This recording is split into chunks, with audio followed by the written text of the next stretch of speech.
आदित्य ठाकरे यांचा आशीर्वाद घेऊन या निवडणुकीत मी माझा स्वतःचा उमेदवारी अर्ज भरला आहे आणि या निवडणुकीमध्ये हा मतदारसंघ शिवसेनेचा पारंपरिक मतदारसंघ आहे। गेले 5 टर्म हा मतदारसंघ शिवसेनेकडेच आहे आणि तो ह्यावेळी देखील शिवसेनेकडेच राहील याचा आम्हाला पूर्ण विश्वास आहे। आज मी माझं संकल्प पत्र जाहीर करत आहे आणि त्याची सुरुवात माझ्या पक्षाचे प्रमुख आणि माझे मतदार उद्धवसाहेब ठाकरे यांना पहिलं माझं संकल्प पत्र देतोय की ह्या पदवीधर मतदारसंघात मी काय करू इच्छितो याच्या बाबतीतला थोडक्यात आढावा मी माझ्या संकल्प पत्रात मांडलाय। माझी ओळख ही मी त्याच्यातनं दिलेली आहे। गेले 3 टर्म शिवसेना प्रमुख बाळासाहेब ठाकरे आणि उद्धव साहेबांच्या आशीर्वादाने मी शिवसेनेचं प्रतिनिधित्व विधान परिषदेत करतोय आणि हे करत असताना मी आमदारांमधून हे प्रतिनिधित्व करत होतो। महाराष्ट्रातले विविध प्रश्न मी विधान परिषदेत मांडले, वेगवेगळ्या समस्या वेगवेगळ्या गोष्टींवरती मी आवाज उठवला, परंतु ह्या वेळेला मतदारसंघ बदललेला असल्यामुळे त्या मतदारसंघाच्या बाबतीत माझ्या मनात काय आहे, माझ्या पक्षाची विचारधारा या मतदारांपर्यंत पोचवून आपण कसं ह्या मतदारांना आपण त्यांच्या बाबतीत काय करणार आहोत हे या संकल्प पत्रात सांगितलंय। माझे दुसरे मतदार आदित्य ठाकरे देखील इकडे आलेले आहेत आणि ह्या दोघांच्या साक्षीने मी आज माझ्या संकल्प पत्राचं अनावरण करत आहे। मला असं वाटतं की उद्धव साहेबांनी आणि आदित्य साहेबांनी माझे मतदार म्हणून आणि माझ्या पक्षाचे प्रमुख म्हणून मला आशीर्वाद दिलेलेच आहेत, परंतु प्रचंड मताधिक्याने या मतदारसंघात शिवसेनेने नेहमी रेकॉर्ड केला आहे। मागच्या एका निवडणुकीत आम्ही एकूण मतांपैकी 98% मतं आम्ही घेतलेली होती आणि त्यामुळे ह्या मतदारसंघावरचा शिवसेनेचा शिक्का हा आणखीन मजबूत व्हावा यासाठी निवडणूक मी लढत आहे। धन्यवाद। हिंदी में बता दीजिए, आज आप अपना संकल्प पत्र जारी कर रहे हैं, क्या है? आज मैं शिवसेना के पक्ष प्रमुख उद्धव जी ठाकरे, हमारे दूसरे नेता युवा सेना प्रमुख आदित्य जी ठाकरे, इनके मार्गदर्शन में मैं मेरा आज संकल्प पत्र यहाँ पर मेरे मतदारों को देता हूँ और मैं 3 टर्म इस विधान परिषद में शिवसेना प्रमुख बाला साहब ठाकरे जी के आशीर्वाद से जा चुका हूँ। इस बार मैं पदवीधर मतदार संघ से जा रहा हूँ और पदवीधरों के लिए मेरे मन में क्या है, मेरे पार्टी की विचारधारा क्या है, हम क्या करना चाहते हैं, ये इस संकल्प पत्र के द्वारा मैं मेरे मतदारों को बताना चाहता हूँ और मैं मतदारों का आशीर्वाद चाहता हूँ कि वो ये संकल्प पत्र पढ़े।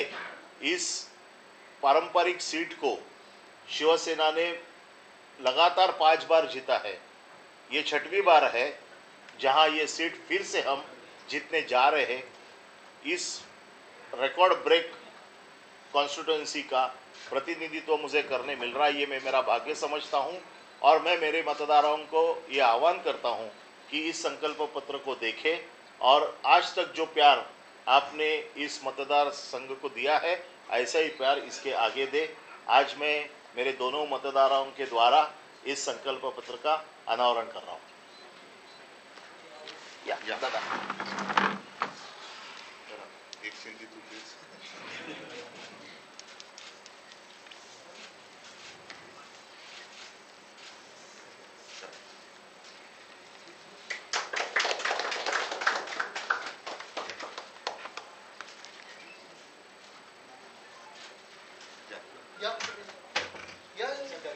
सदा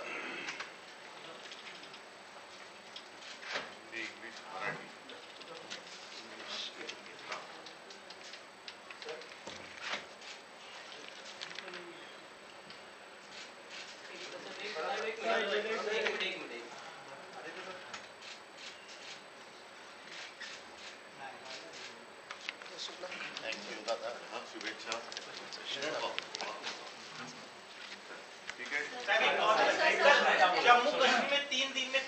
थांबा एक एक एक मिनिट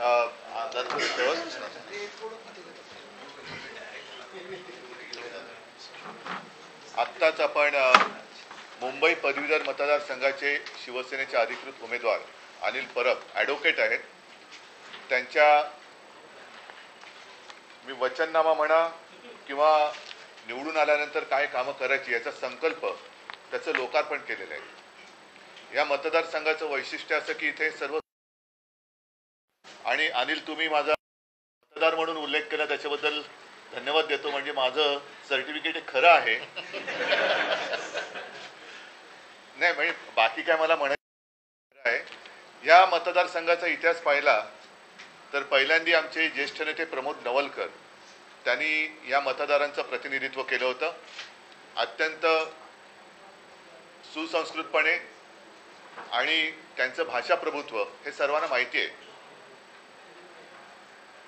सुशिक्षित मतदार जे आहेत त्यांचे काही वेगळे प्रश्न असतात. ते सर्वसामान्य नागरिकांचे प्रश्न त्यांना भेडसावत असतातच. पण शिकल्यानंतर पुढे काय करायचं, पदवी मिळाल्यानंतर पुढे काय करायचं हा एक समोर उभा असतो. या मतदारसंघाचं प्रतिनिधित्व करताना शिवसेनेने सातत्याने हा प्रयत्न केलेला आहे आणि आता या सर्व आणखीन पुढचा टप्पा आम्ही पार पाडण्याचा प्रयत्न करतो. त्यांच्यासाठी सुद्धा काही वचनं अनिल परब यांनी दिलेली आहेत. मी मुंबईतल्या तमाम पदवीधर मतदारांना हात जोडून विनंती करत आहे की जसं गेले जवळपास 5 टर्म तुम्ही आपले आशीर्वाद मतांच्या रूपाने शिवसेनेला दिलेले आहेत. शिवसेना आणि मुंबईकर हे नातं वेगळं मी काही सांगण्याची गरज नाही आहे. तर त्या नात्यालाच आम्ही अधिक दृढ करू आणि आपल्या ज्या काही समस्या आहेत त्या प्रामाणिकपणाने सोडवण्याचा नक्की प्रयत्न करू. मी आवाहन करतो आहे, विनंती करतो आहे की आजपर्यंत जसे आशीर्वाद तुम्ही शिवसेनेच्या पाठी उभे केले तसेच आशीर्वाद पुन्हा एकदा याही वेळेला तुम्ही शिवसेनेला द्याल अशी अपेक्षा करतो. मात्र एक लक्षात घ्या की हे मतदान हे येत्या 26 जूनला आहे आणि 26 जूनला सार्वत्रिक निवडणुकीप्रमाणे सुट्टी नाही आहे. 26 जून हा कामाचा दिवस आहे. तर मी सर्व मतदारांना, माता भगिनींना आणि बांधवांना भगिनींना विनंती करतो आहे की आपण कार्यालयात जाण्यापूर्वी, आपल्या कामाला जाण्यापूर्वी मतदानाचं कर्तव्य बजावून शिवसेनेला आशीर्वाद देऊन आपण आपल्या कामाला जावं ही मी त्यांना हात जोडून विनंती करतोय. विधान परिषद निवडणुकीवरून काही प्रमाणात नव्यामध्ये बिघाड झाला नाही, बिघाड नाही झाला. आज आम्ही त्याच्याबद्दल जो काही थोडंसं काय होतं, एक साहजिक आहे ही गोष्ट खरी आहे की संवादामध्ये थोडंसे एक लूज कनेक्शन होतं. कारण मी सुद्धा निवडणूक झाल्यानंतर एक 7-8 दिवस बाहेर गेलो होतो. दरम्यानच्या काळामध्ये तारखा जवळ आल्या होत्या, त्याच्यामुळे सर्व पक्षांनी आपापले उमेदवार जाहीर केले. आज आम्ही कोकण आणि नाशिकच्या बाबतीत जसं दिल्लीतल्या काँग्रेस श्रेष्ठींनी फोन करून मलाही सांगितलं, संजय राऊतनं सांगितलं, त्याच्यामुळे तो एक समझोता आम्ही करतोय. थोड्या वेळात तुम्हाला तो कळेल. हो, त्यातलं आम्ही म्हणून म्हटलं ना, कोकण आणि नाशिकमध्ये आम्ही तो समझोता तो आता थोड्या वेळात तुमच्यासमोर येईल. परंतु एक पुन्हा सांगतो की निवडणूक झाल्या मी इथे नव्हतो. निवडणुकीचे अर्ज भरण्याची वेळ ही टळू नये म्हणून कधीही अर्ज न भरण्यापेक्षा अर्ज भरून ठेवलेला चांगला, म्हणून आम्ही अर्ज भरले होते. हे खरं आहे. नाही, मला आता त्याच्यात काही जायचं नाही खोलामध्ये. जे काय आहे मी तुमच्यासमोर ठेवलेलं आहे. लोकसभा निवडणुकीला शिक्षक भरती पाटील तुमच्यासोबत होते आतापर्यंत आजही आहेत. त्यांच्यासोबत सुद्धा आमचं विचार विनिमय सगळं सुरू आहे. मात्र यावेळीची त्यांना गेल्या वर्षीच मी सांगितलं होतं की शिक्षक मतदारसंघाची निवडणूक आम्ही लढवत आहोत. परंतु याच्या पुढे जाऊन जो काय आमचा एक मनोमिलाप असेल किंवा समझोता असेल तो आम्ही प्रामाणिकपणाने पार पाडू. उद्धव जी, इसके अलावा जम्मू कश्मीर में पिछले 3 दिन में 3 बड़े आतंकी हमले हुए हैं. अभी भी सर्च चल रहा है, घटनाएं रुक नहीं रही, लोगों की जाने गई. किसकी जिम्मेदारी है? अब की बार वाले कहाँ गए? अभी बार वहाँ हमले हो रहे हैं, इसके बावजूद अब की बार वाले वहाँ जा नहीं रहे हैं. कल परसों मोहन जी भागवत उन्होंने भी कहा कि मणिपुर जल रहा है. 1 साल के बाद, खैर उन्होंने कहा तो सही, क्या अब भी प्रधानमंत्री वहाँ नहीं जाएंगे, गृह मंत्री वहाँ नहीं जाएंगे?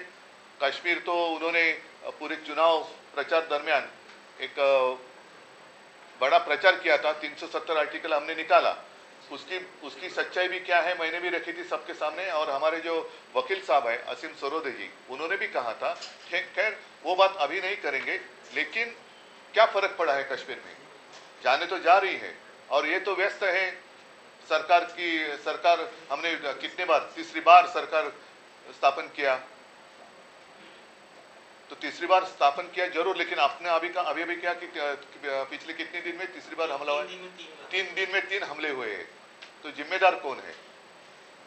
क्या अब भी मोदी जी वहां नहीं जाएंगे? कि अब भी वो बाकी जो विपक्ष, हम तो विपक्ष नहीं मानते, प्रतिपक्ष कहते हैं, उनको ही खत्म करने में अपना आनंद मनाएंगे? तो जिम्मेदारी उनकी है। अगर उनसे ये सारी बातें नहीं संभाली जाती तो फिर से प्रधानमंत्री होने का उनको कोई अधिकार नहीं है। ठीक है, अभी मोहन भागवत यांनी सांगितले की मणिपूरकडे लक्ष देणं गरजेचं आहे, आता काय वाटतं? नाही, मी आता म्हटलं तसं की एक वर्षभरानंतर भागवत साहेब बोलले, हे सुद्धा कमी नाही, थोडं नाही। वर्षभरानंतर मणिपूर जळते, त्याच्या झळा त्यांच्या कार्यालयापर्यंत पोहोचल्या किंवा त्या बातम्या आल्या, ही त्यांची जर का संदेशवाहक यंत्रणा असेल 1-1 वर्ष लावणारी, तर त्यांनी ती सुधारली पाहिजे। परंतु ते जे बोलले ते प्रधानमंत्री गांभीर्याने घेणार आहेत का? कारण निवडणुकीच्या शेवटी आपण बघितलं होतं की स्वतः भाजपचे अध्यक्ष नड्डा यांनी सांगितलं होतं की आता आम्हाला संघाची गरज नाही, आम्ही भाजप म्हणून समर्थ आहोत। तर राष्ट्रीय स्वयंसेवक संघ जो एक पाया मानला जातो, त्यांची सुद्धा आता ही गरज संपलेली आहे। आणि मोहन भागवत सारख्या एका ज्येष्ठ नेत्यांनी हे त्यांच्या व्यथा मांडल्यानंतर आता तरी प्रधानमंत्री आणि गृहमंत्री मणिपूरमध्ये जाणार आहेत की नाही? तसंच काश्मीर पुन्हा पेटले। काश्मीरच्या बाबतीमध्ये प्रचारात जे ढोल पिटले गेले होते, 370 कलम काढलं, ते काढलेलं नाही, ते होल्डवर टाकलेलं आहे। हे बाकीच्या गोष्टी ह्या तांत्रिक आहेत, ते वकील तुम्हाला सांगतील। पण सातत्याने जेव्हा शपथविधीचे हे सगळे समारंभ सुरू आहेत, काल परवाकडे मोदीजीने घेतला, आज चंद्राबाबूंनी घेतली शपथ, पण तिथे लोकांचे जीव जात आहेत, मध्ये तर आपल्या सिक्युरिटी फोर्सेसवरती हल्ले झाले। आता तरी तुम्ही लक्ष देणार आहात की नाही? का तुमचेच तुम्ही ढोल आणि तुमचे रेकॉर्ड प्रस्थापित करण्याच्या मागे लागणार आहात?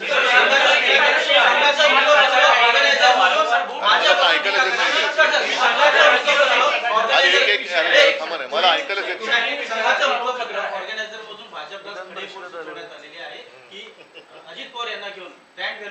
बघा, आज ती मी बातमी थोडक्यात वाचली, ऑर्गनायझरनी खडेबोल सुनावलेले आहेत, देशातल्या मतदारांनी सुद्धा भाजपला खडे चाललेले आहेत। तर असे खडे सगळं चालल्यानंतर आता तरी भाजप सुधारणार आहे की नाही? का अजूनही आपल्या देशातले जे प्रतिपक्ष आहेत त्यांना संपवण्याच्या मागे ते लागणार आहेत? देशासमोरील संकटांना ते संपवणार आहेत की नाही? का देशातल्याच आपल्या नागरिकांचे जे पक्ष आहेत, जे नागरिकांच्या व्यथा लोकसभेत मांडतात, विधानसभेत मांडतात, त्यांनाच जर काही संपवण्याच्या मागे लागणार असतील तर सरकार हे कुचकाम आहे। प्रचारात इंडिया आघाडी सतत एक मुद्दा मांडत होती की मोदी तिसऱ्यांदा पंतप्रधान होणार नाही, पण मोदी तिसऱ्यांदा पंतप्रधान झाले, त्यांचं मंत्रिमंडळी स्थापन झालेलं आहे, एनडीए सरकार आहे। तुम्हाला या सरकारचं भवितव्य काय वाटतं? आणि तुम्ही पहिल्या पत्रकार परिषदेत असं म्हटलं होतं की आपण सरकार स्थापन करणं गरजेचं आहे। बरोबर आहे, मी सरकारच्या भवितव्याशी मला काही देणं घेणं नाही, मला देशाच्या भवितव्याशी आहे। आणि असं चित्रविचित्र याच्याबद्दल मी माझ्या 19 जूनच्या शिवसेनेचा जो वर्धापन दिन आहे त्याच्या बाबतीत मला काय बोलायचं ते मी मनमोकळं बोलेन, पण मला सरकारच्या भवितव्याशी देणं घेणं नाही, मला देशाच्या भवितव्याची काळजी आहे। आणि ज्या पद्धतीने मारून मुटकून, कारण ते 400 पार होणार होते, ते 240च्या आत किंवा 240 वरती अडकले, आणि मग मोदी सरकारचं आता एनडीए सरकार झालं। तर आता म्हणून मी म्हटलं की आज आपण जमलो ते माझ्या शिवसेनेच्या पदवीधर मतदारसंघातील उमेदवार अनिल परब यांच्या वचननाम्याच्या प्रकाशनासाठी जमलेलो आहोत। मी ह्याबद्दल मला जे काय बोलायचं आहे ते माझ्या शिवसेनेच्या वर्धापन दिनी 19 जूनला विस्ताराने बोलेन।